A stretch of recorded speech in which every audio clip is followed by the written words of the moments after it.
Hey guys, welcome back to World Mechanics. Thank you guys for watching and subscribing to the channel. Today will be super helpful video guys to any of you having a Kia Optima guys, and you want to know what are the symptoms of bad water pumps. Stay with us, we're going to cover that today.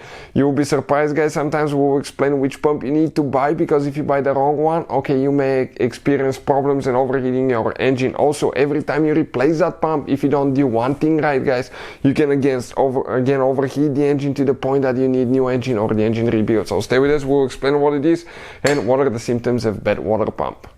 So this should work on Kia Optima guys, generation 2010 all the way to year 2015-16 with a 2.4 GDI engine guys. If you have one of those, it will cover that. Before we start, let me tell you a little bit about us. Every single car we get at the garage, we try to make at least 200 to 300 free repair videos.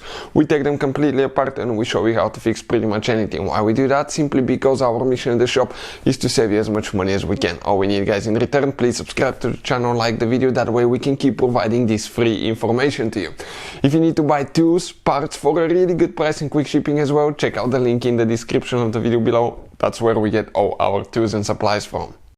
So, we have the engine here removed, 2.4 GDI engine, but even if you have a different engine, the procedure will be about the same and the symptoms will be the same of bad water pump. It's located right here. We have the complete video that teaches you guys how to replace water pump. Now, how they can fail.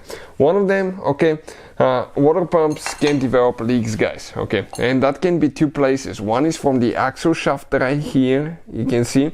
If it fails, you can start leaking coolant. The other one is from the gasket. The gasket needs to be replaced every time you remove the pump. Also make sure you clean everything really good, clean the pump, clean the housing here as well, because if you don't, and you put a new gasket, you can still develop a leak.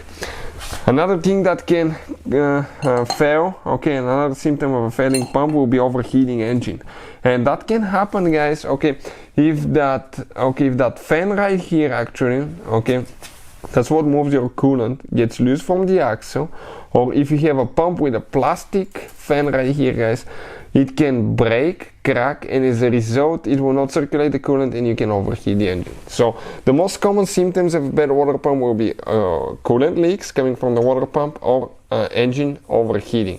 So every time you replace the pump, I'll recommend to get the one, okay, with the metal fan right here, because if you get the plastic one, sometimes when they get old they start falling apart.